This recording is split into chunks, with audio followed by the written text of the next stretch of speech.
는 은혜와 믿음이라는 제목으로 말씀을 전하려고 합니다. 부활절 말씀을 준비하는데 제가 자꾸 한 사람이 생각이 났어요. 여러분도 다 아시는 분입니다. 오랫동안 가수로 활동하고 있는 분인데 춤도 잘 추고 노래도 잘하고 아주 개성이 뚜렷한 분이죠.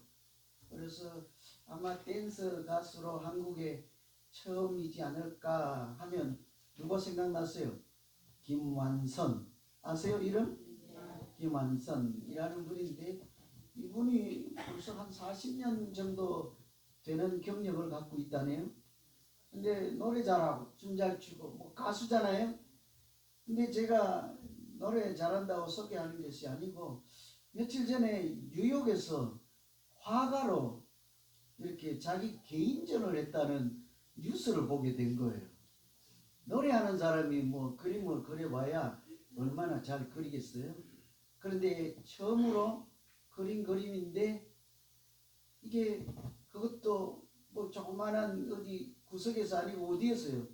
세계 예술의 중심인 그 뉴욕에서 개인전을 한다. 상상이 안 되는 일이죠.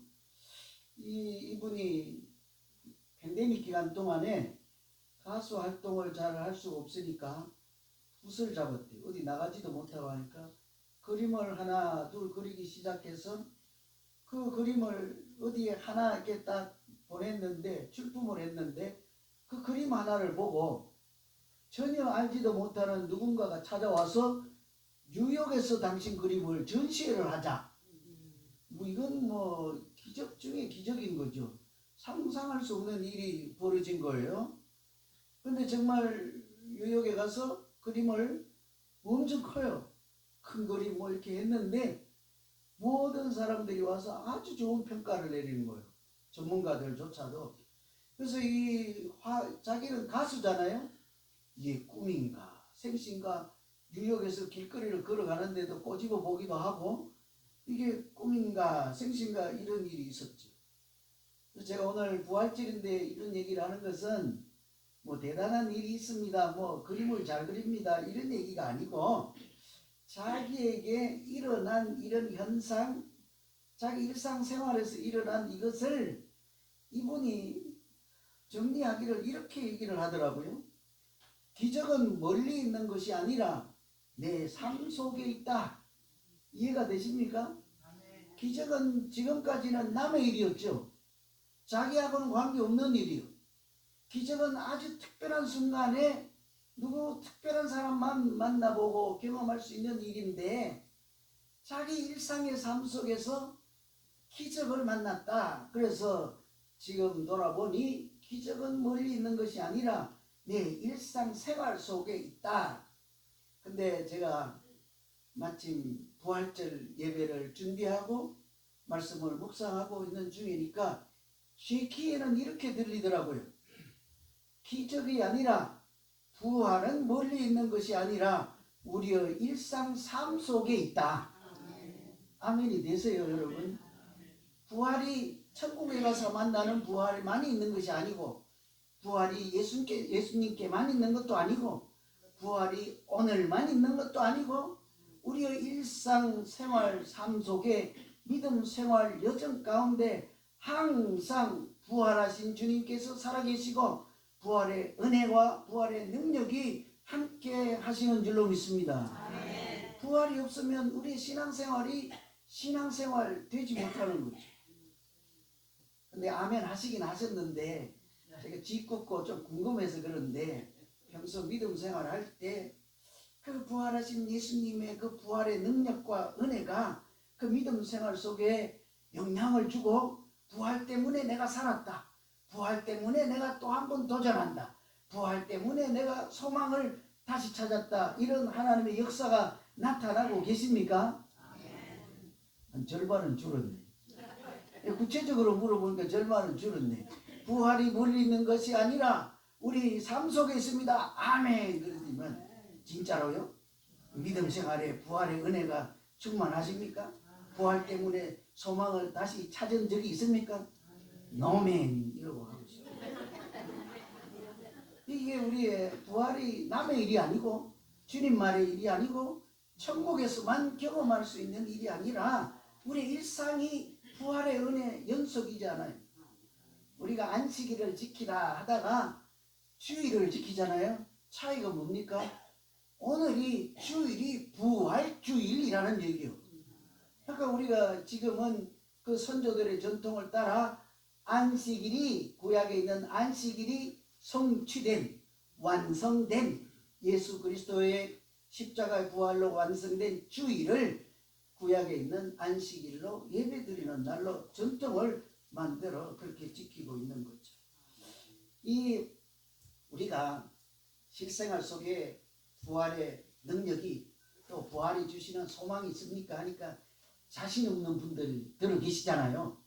그래서 제가 우리 이웃들에게 또 여기저기에 부활 때문에 세상 소리로 팔자 고친 사람들, 부활 때문에 자기 인생을 바꾸고 부활 때문에 죽어가다가 다시 소망을 찾고 살아난 사람들이 있을까? 저도 조금 궁금하기도 하고 찾아보니까 많이 있더라고요. 실제로 경험한 사람들. 지금도 많은 사람들로부터 사랑을 받고 존경받는 사람들이 많지만 부활과 관련된 사람들 대표적인 사람이 링컨 대통령이라고 할 수 있는데요. 한국으로 치면 세종대왕 같은 분이 있잖아요. 이 분이 젊은 시절에는요 실패의 아이콘이라 할 수 있어요. 뭐 하기만 하면 안 되는 거예요. 망하고 출마만 떨어지고 3선 5선은 다반사고 7번 8번 떨어지고 겨우 동네 무슨 선출직 하나 하고 그러다가 대통령이 되고 그랬잖아요. 이런 분이었는데 이분이 나중에 고백하기를 이렇게 얘기를 해요. 나는 성경에서 부활하신 주님을 만났습니다. 그래서 다시 용기를 얻고 또 도전을 할 수 있었습니다. 우리는 몰라도 이분에게는 링컨 대통령에게는 예수님의 부활이 영향을 주어서 자기의 인생을 바꾸고 자기의 삶을 바꾼 통계가 되었다 하는 거죠. 부활이 그 부활의 능력과 은혜를 힘입어서 내가 또 한 번 일어설 수 있었다. 반 뷰렌이라는 사람은 심지어 이렇게까지 얘기해요. 예수님 부활하시기 전에는 그리스도인들이 없었다. 부활하기 전에는 진정한 예수 믿는 사람, 예수 따르는 사람, 예수를 그리스도라 진짜로 고백하는 사람들이 없었다. 무슨 소리일까요?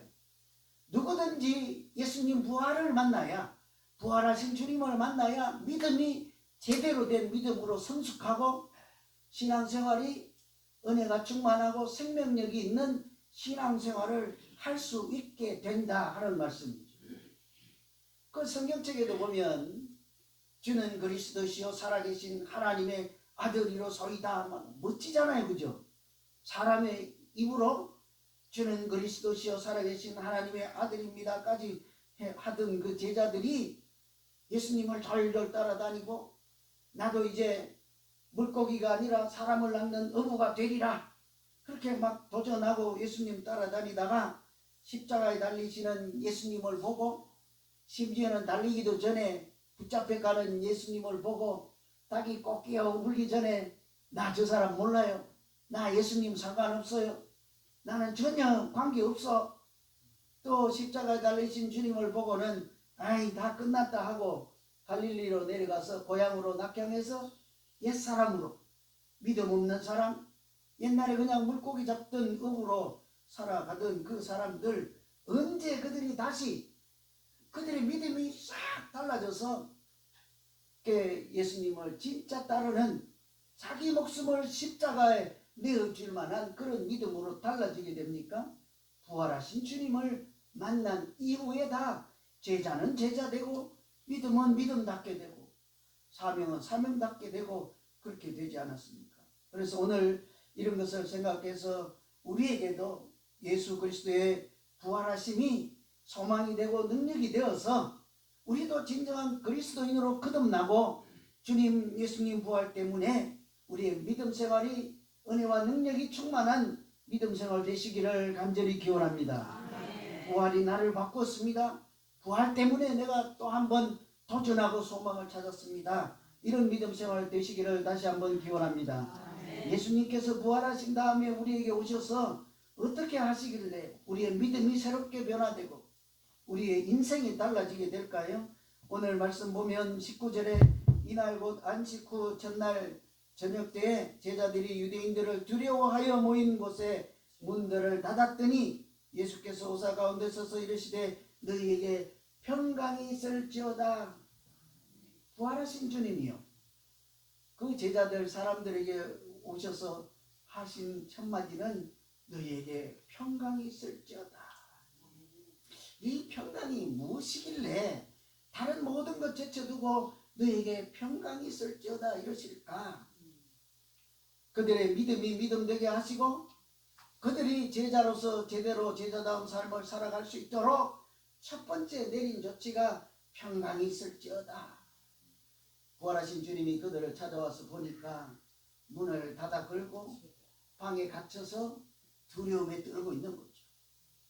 거기에 보면 오늘 말씀 중에 예수 그리스도를 십자가에 단 유대인들을 두려워하여 문을 닫아 걸고 두려움에 떨고 있었다 그러잖아요. 유대인들, 예수 그리스도를 십자가에 달았으니 이제 우리 차례다. 우리도 십자가에 매달고 핍박을 할 것이다. 그런 마음이 드니까 불안에 떨고 있는 거죠. 뿐만 아니라 지금까지는 주님께서 길을 인도하시고 말씀도 해주시고 또 능력도 베풀어 주시고 은혜도 주셔서 아무 근심 걱정 없이 믿음 생활을 했는데 십자가에 달린 주님이 떠나고 나니까 지도자를 잃은 양이잖아요. 목자 이런 양떼들 같아서 이 자신들이 없는 거죠. 그래서 또 한 번 두려움에 사로잡히게 됐죠. 뿐만 아니고 주님께서 갈릴리에서 예루살렘으로 올라오는 길에서 여러 차례 말씀하시잖아요. 인자는 고난을 당한 후에 사흘 후에 살아날 것이니라. 뭐예요? 인자는 예수님은 십자가에 달려서 죽은 후에 사흘 3일 만에 살아날 것이다. 부활할 것이다. 그랬는데 이 제자들이 언제 죽은 사람이 살아나는 부활을 본 적이 있습니까? 그냥 믿음도 없는 거죠. 그 말씀대로 될 것이라 했으면 떨지 않고 무덤가에 가서 기다리고 주님을 대기하고 있어야 되지 않겠습니까? 그런데 방 안에 문을 닫아 걸고 두려움에 떨고 있는 그들, 한마디로 믿음 없는 자들로 옛사람으로 돌아간 그 사람들에게 주님께서 내린 처방은 평강이 있을지어다. 하나님이 주시는 평강이 어떻대요? 하나님의 평강이 예수 그리스도 안에서 너희 마음과 생각을 지킬 것이니라. 여러분, 하나님의 평강이 우리 마음을 지켜준다잖아요. 우리 생각조차 지켜준다잖아요. 하나님의 평강이 두려움을 몰아내고 의심을 몰아내고 불안을 몰아내고 하나님이 주시는 은혜로 충만한 우리의 믿음까지도 회복시켜 주실 줄로 믿습니다. 이 평강은 단순히 딱 평안해라, 근심 걱정 없이 살라 이런 얘기가 아닌 거예요. 우리에게 믿음 없음을 다시 이렇게 깨닫게 하시고 소망을 믿음을 다시 찾도록 하시는 하나님의 능력이 바로 하나님이 주시는 평강인 줄로 믿습니다. 하나님의 능력이죠. 그래서 평강이 있을지어다 하고 야 떨지마 이런 소리가 아니라 옆구리에 창에 찔리고 물과 피를 흘리신 그 십자가의 흔적을 보여주시며 내가 말한 대로 여기 부활했지 않느냐, 하나님은 살아계시니라, 이렇게 하나님의 영광을 그들에게 선포한 것이 너희에게 평강이 있을지어다 하신 말씀인 줄로 믿습니다. 예수님의 부활이 오늘 우리 각자에게도 역사하셔서 일상에서 불안과 근심과 걱정을 물리치시는 하나님의 능력으로 나타나시고 예수 그리스도 안에서 우리의 마음과 생각을 지키시는 그 하나님의 평강이 오늘 우리의 믿음도 새롭게 하여서 은혜와 성령이 충만한 믿음 생활 되시기를 간절히 기원합니다. 하나님의 평강이 우리의 믿음의 길을 틀림없이 이렇게 진리의 길로 인도하실 줄 믿습니다. 두 번째는요, 주님 하신 일은 사명을 새로 찾게 하시는 거죠. 21절에 보시면 예수께서도 이르시되 너희에게 평강이 있을지어다. 아버지께서 나를 보내신 것 같이 나도 너희를 보내노라. 여기 보면 평강이 있을지어다 나도 너희를 보내노라.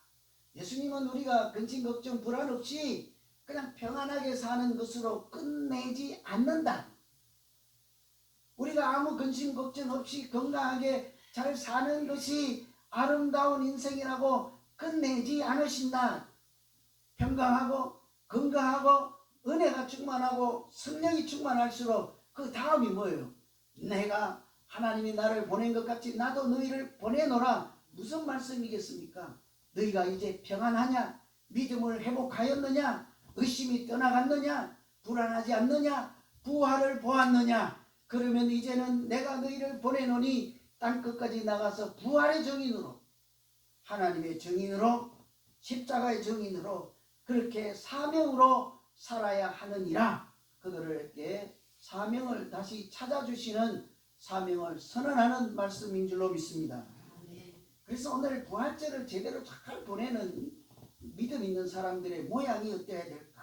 여러분, 우리 각자에게 예배드리는 중에 하나님께 예배를 드리며 하나님, 내가 부활의 은혜와 그 감동과 감격과 그 은혜가 충만한 믿음 생활 되게 해 주십시오. 하나님께서 은혜를 부어주시고 부활도 깨닫게 하시잖아요. 하나님, 이것으로 됐나이다 하고 하면 안 되는 거예요. 부활하신 주님의 마지막 관심사, 끝까지 궁극적인 결론은 무엇입니까? 너희가 부활을 보았느냐?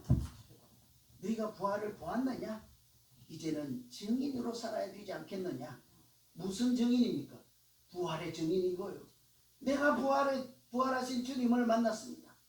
사람들에게 달려가서 내가 십자가에 달리신 주님께서 죽음의 사망 권세를 그 무덤 문을 깨뜨리고 나오셔서 살아계신 하나님을 보았습니다. 아멘이 안 되는구나. 그렇죠? 걱정이긴 합니다.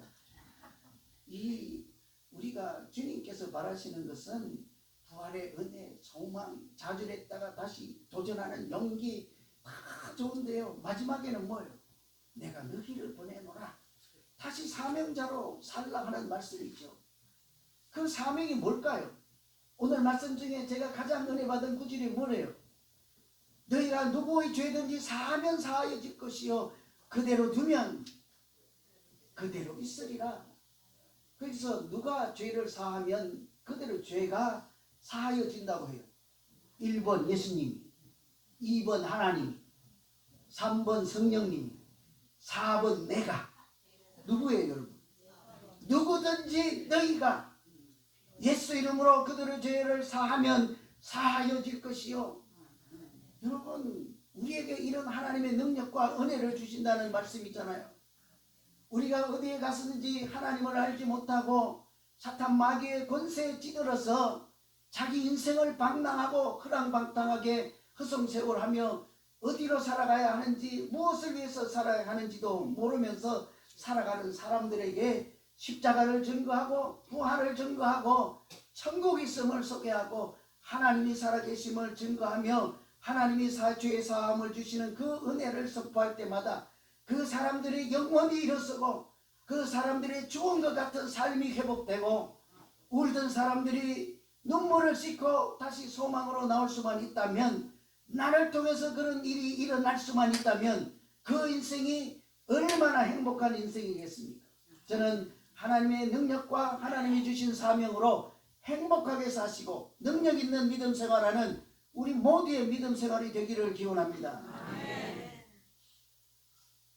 아멘은 뜻이 뭐예요? 궁금해서 그러는데 그냥 하고 마는 거예요? 내가 그렇게 살겠습니다. 내가 그런 믿음 생활 하겠습니다. 그 말씀대로 내게 그렇게 되게 해 주십시오. 이런 얘기죠. 부활하신 주님은 최대 관심사는요, 우리가 사명자로 사는 거예요. 여러분, 제가 한번 퀴즈 내게 해보세요. 어떤 사람이 예수님이 부활하신 다음에 베드로를 살아가서 네가 나를 사랑하느냐? 그래서 베드로가 주여 내가 주를 사랑하나이다. 너 나 사랑해? 그러면 상대방이 아니? 아니면 사랑해. 그래야 되잖아요. 그래서 이제 몰라서 물었어요. 너 사랑해? 사랑해요. 그래서 나도 사랑해요. 그러면 그 다음 대답이 뭐야 돼요? 나도 너 사랑해 라고 대답을 해야 돼. 어떤 사람이 사랑해 하면 나도 사랑해 할까요? 사랑해 하면 맛있어 그럴까요? 사랑해 하면 나도 사랑해 할까요? 사랑해 하면 놀러 가자 할까요? 다 엉뚱한 소리로 들리잖아요. 누군가가 우리를 보고 사랑해 하면 반대 대답이 뭐예요? 나도 당신을 사랑해요 그래야 되잖아요. 그 베드로에게 가서 부활하신 주님이 너 나를 사랑하느냐 그러니까 베드로가 주여 내가 주를 사랑합니다. 예수님이 뭐라고 해야 돼요?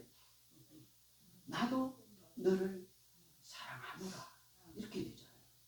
그러니까 예수님이 좀 엉뚱해. 베드로가 주여 내가 주를 사랑하나이다 그러니까 내 양을 키워라.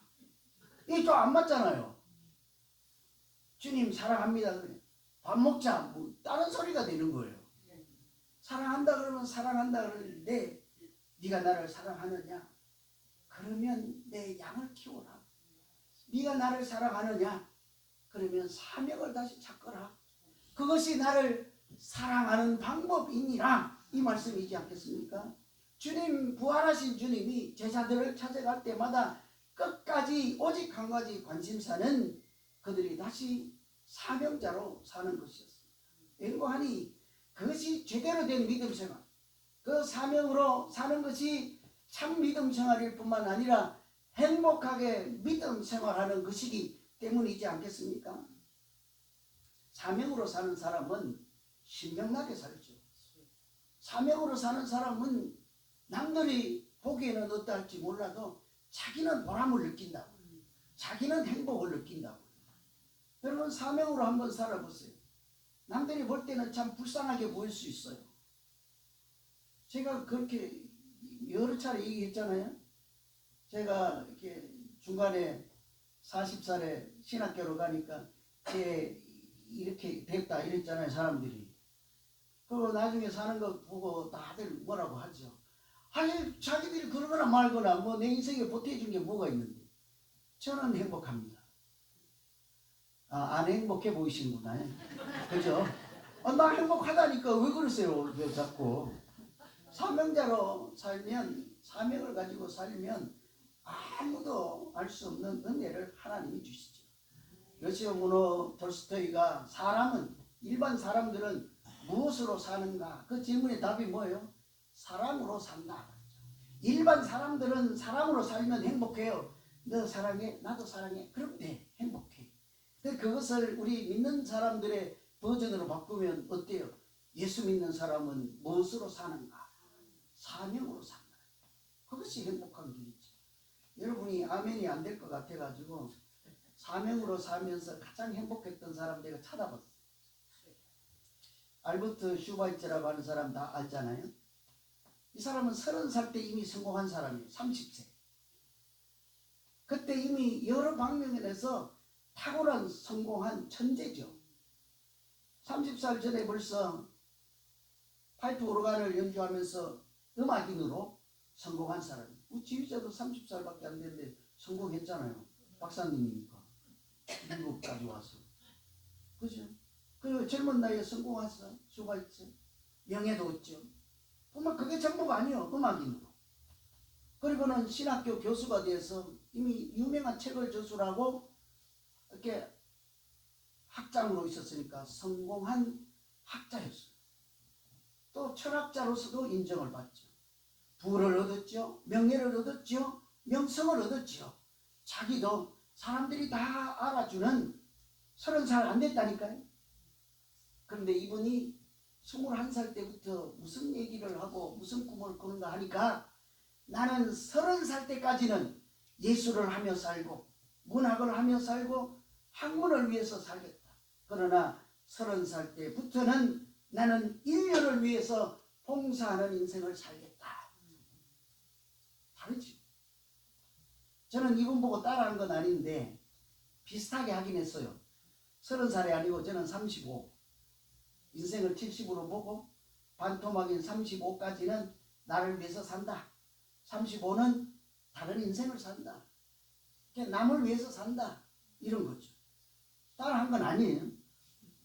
근데 이분이 그렇게 해서 30살 때 될 때 정말 사람들이 다 말리는데도 어떻게 하는가 하면 다 집어치워. 돈과 명예고 뭐 학자고 그런 이름 타이틀 다 버리고요. 의사가 되어서 나는 사람들에게 가서 인류를 위해서 살겠다고 의과대학을 다시 입학을 해요. 1학년이 되는 거죠. 그리고선 공부를 하고 마치고 나서 아프리카 밀림에 가서 병원을 세워. 여러분 한번 생각해 보세요. 어디 가서 존경받는 학자요, 철학자요, 명성 있는 사람이 돈도 다 뿌리치고 밀림에 가서 건물 하나 짓고 병원이라고 썼더니 비행기 타고 환자들이 줄을 이어서 대부자가 되었더라. 그렇겠어요, 안 그렇겠어요? 어린 만푸르지도 없지. 그 병원에 환자가 있겠어요? 돈을 벌겠어요? 명성이 날리겠어요? 그 병원을 어떻게 꾸려갈 것이며 풍토병은 걸려서 건강은 악화되고 사람들이 병원이 어디 있는지도 모르는 고난의 연속, 고난의 자체였죠.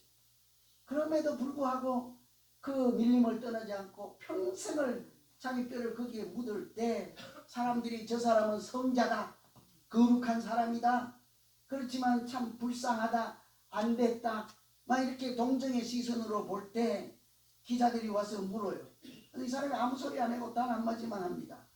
사람들은 내가 희생하고 고생한다고 말하지만 천만에요. 나는 내가 하고 싶은 일을 하며 살고 있고 세상에서 가장 행복한 사람입니다. 우리에게는 무슨 소리로 들립니까?